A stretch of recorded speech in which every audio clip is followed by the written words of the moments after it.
Treatment of substance use disorders, the stages of change, and motivational interviewing. For a long time, we couldn't figure out exactly how people changed because it seemed that people and businesses change, and then if nothing maintains that change, they revert right back to the way they were before. For example, there was a lot of funding available for school districts to try to raise test scores. Most of those districts, as long as the money flowed and the new programs went on, the test scores went up. But as soon as the funding stopped, everybody reverted to their old way of doing things and the test scores returned to their old low levels. But some districts, some businesses, and some people seem to be able to make a change and to maintain it. So a number of professors on the East Coast, Norcross, Prochaska, and DiClemente, studied this, wrote some books, Changing for Good is one, and they described a kind of trans-theoretical, it includes all theories about how people change, and a model that may explain it. In the stages of change model, clients begin by being pre-contemplated. They don't realize they have a problem, and even if they did, they aren't thinking about changing it. By providing them with information, they may move into the next stage, which is contemplating. Contemplating is thinking about it, talking about it, but not actually taking action.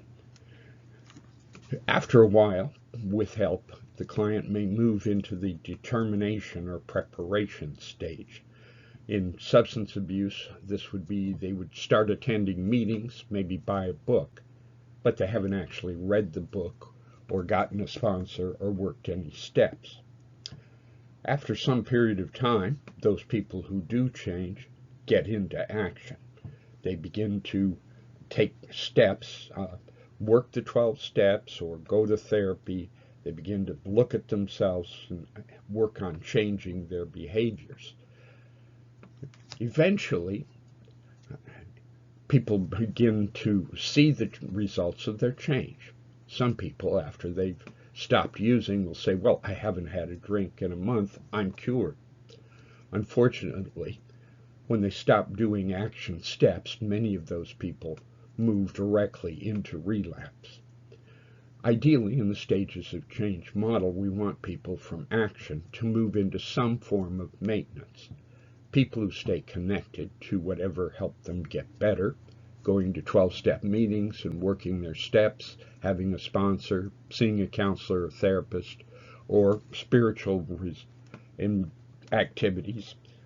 People who continue these steps and these processes are in maintenance, and that maintenance keeps them clean and sober as the habit of not using or drinking becomes permanent.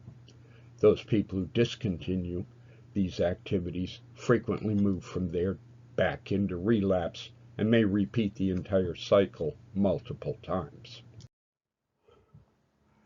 Motivational interviewing, sometimes called motivational enhancement therapy, is another technique which counselors need to learn. It can be very helpful. Let me try to explain it from a personal experience. Had a client come in and say, for an intake, and sit down and say, I really don't need to be here. I said, oh, cool. It's not often that a client comes in and doesn't need to be here. I mean, people don't show up at the cancer center asking to do some chemotherapy even though they don't have cancer. So I said, so why are you here if you don't need to be here? He said, because the judge sent me. I said, oh, well, what happened? He said, well, I got caught with some meth. Oh, okay. Well, what would you like to do about that? He said, well, as soon as I get done with this probation thing, I'm going to go back out and use. I mean, I've already decided I'm going to use. I said, okay. So what do you want to accomplish here? He said, well, I want to get off probation. Out comes my treatment plan, and I write down goal number 1, get off probation. I said, well, what would you need to do to get off probation? He said, well, I need to complete a program.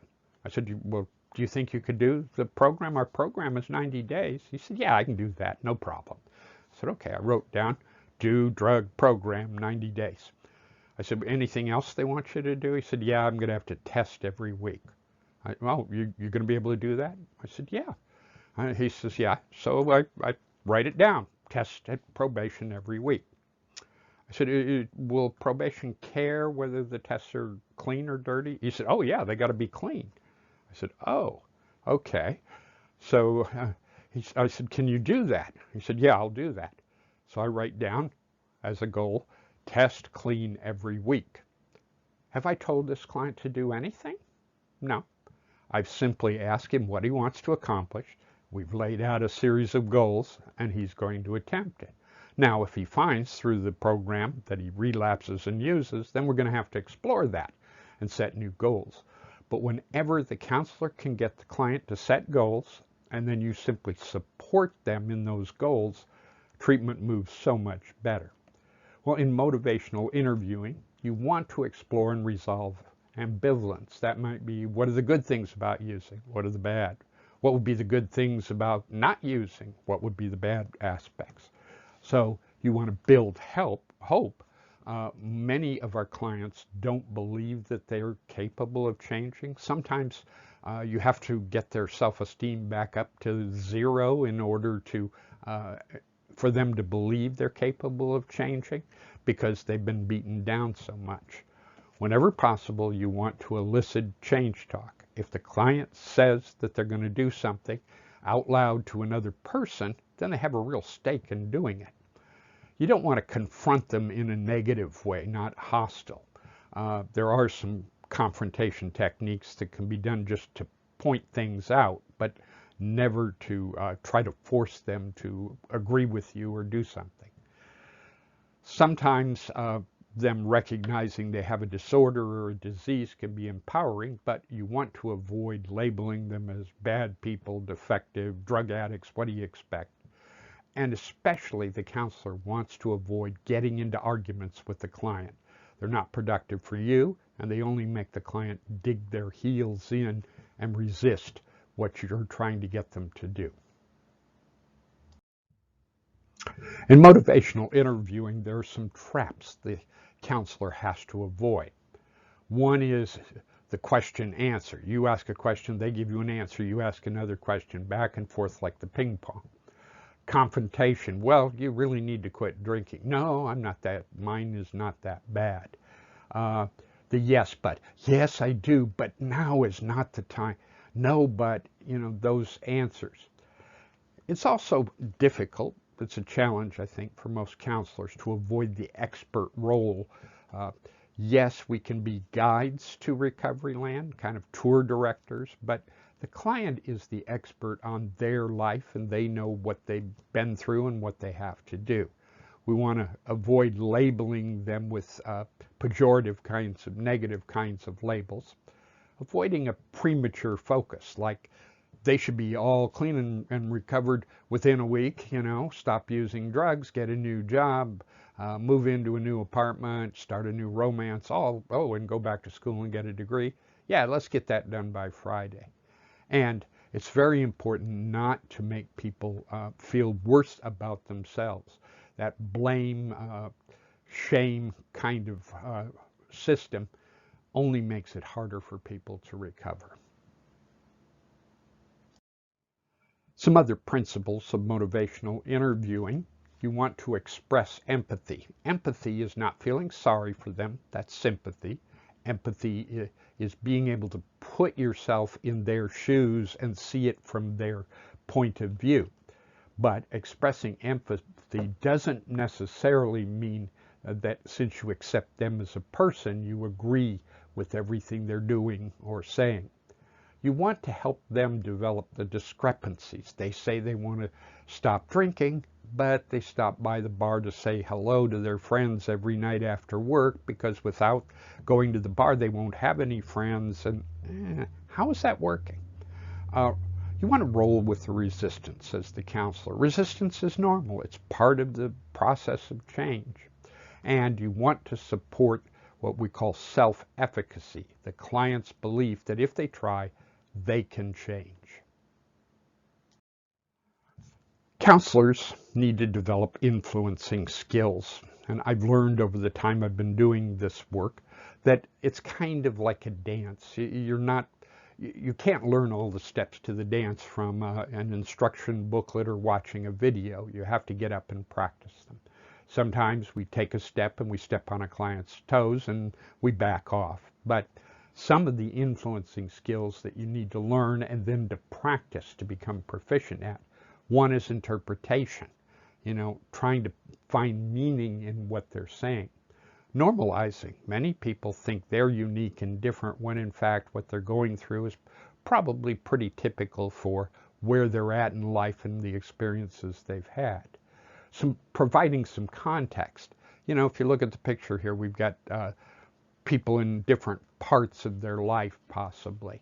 So what would be normal for someone in their childhood, their teens, their 20s would be very different from the experiences somebody might have as they go through midlife or retirement or elderly years. If there's one skill a counselor or therapist must have, it's the ability to reframe. Anytime you can pick something up, turn it around and look at it from another angle, it can be helpful. Anytime a client says to you, I have never thought of it that way, you've had a successful session. Another expression is be careful not to eat the client's soup and then tell them what it tastes like.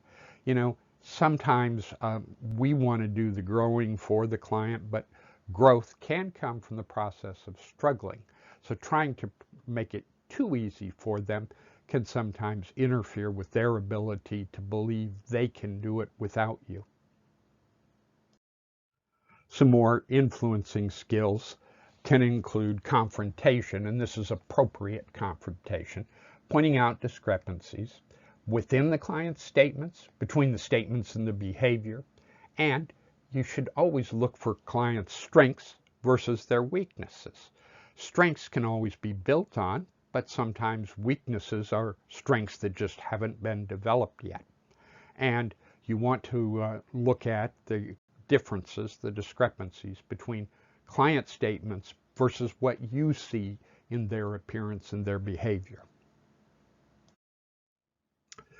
Another example of looking for change talk comes in the area of what I would call the theories of solution-focused brief therapy or narrative therapy. The idea that sometimes we can stay too hung up on looking at the problem instead of looking for the solution. And sometimes it's hard for the person not to see the solution because they're so used to telling themselves negative things. So some of the change talk you want to look for, attend to, reinforce is, when was this not a problem? If there was ever a year where they got through the year without drinking or using, what was different then? You could ask, what would be better if this changed? How would you know this had happened? What was it like when there was no problem? What do you most hope for? Another thing you might say is, if at some point in the future you woke up one day and you didn't have this problem anymore, how would your life have changed? So all of this change talk helps people to believe that it's possible for their life to be different. Some core motivational interviewing skills, really core counseling skills, I believe, are one, open-ended questions. Avoid questions that can be answered yes and no, and instead ask questions like, can you tell me more about that? Or giving them a round of applause. The counselor needs to affirm the client. Rather than pointing out the one thing they did wrong this last week, you need to attend to affirm all of the things they have done. Reflective listening, you listen, but not just as a kind of listening. Listen for what's behind it. Reflect back to them the feelings. They tell you a story and you say, wow, that sounds like you really were hurt by that. And they will say, yes, that hurt me. Reflect back the meaning behind it. That must have left you feeling this way or thinking this thing. And part of what we do in open-ended motivational interviewing skills is summarizing what they've said. You go through a long thing and you say, so the bottom line sounds like, and you add it all up. And there are many different verbal ways of doing this. You don't want to fall into the pattern of saying it exactly the same way to the same client every week. Sometimes it takes a while for people to become ready to change, and there are ways that we can help improve that readiness. One is to spend some time on decisional balance. How important is this? What is the good part of using? What's the good part of quitting? What's the bad part of using? The bad part of quitting. What are the pros and cons? One way of helping that might be to have them make up a list of how much money they were spending each week on drugs and alcohol, over how many weeks, over how many years, how much have they spent on this activity. Another is looking at readiness. Different stages of change for different problems. It's common for clients to come in. I'll give you an example. I had a client who came in very ready to give up methamphetamine, knew it was messing up his life. But after being in the program for a while, suddenly he returned a dirty drug test for marijuana. He had to re-examine whether he was ready to give up the marijuana. Yes, he'd been willing to give up the meth, but would he do that? So he decided to give up the weed for a period of time, maybe long enough to get clean drug tests and get off probation. Then, one weekend he was gone and he didn't show up for class for a few days, and when he came back he'd had a relapse. And we discussed his relapse, what caused that. And he said, well, the reason I relapsed, and relapse was on meth, was steak. I said, what? Steak? How could steak have caused your relapse? He said, well, I went to a family event, barbecue. We were sitting there talking, and suddenly someone cracked open a beer and slid it across the table to me, and I never even thought about that I'm not supposed to be drinking alcohol on probation right now.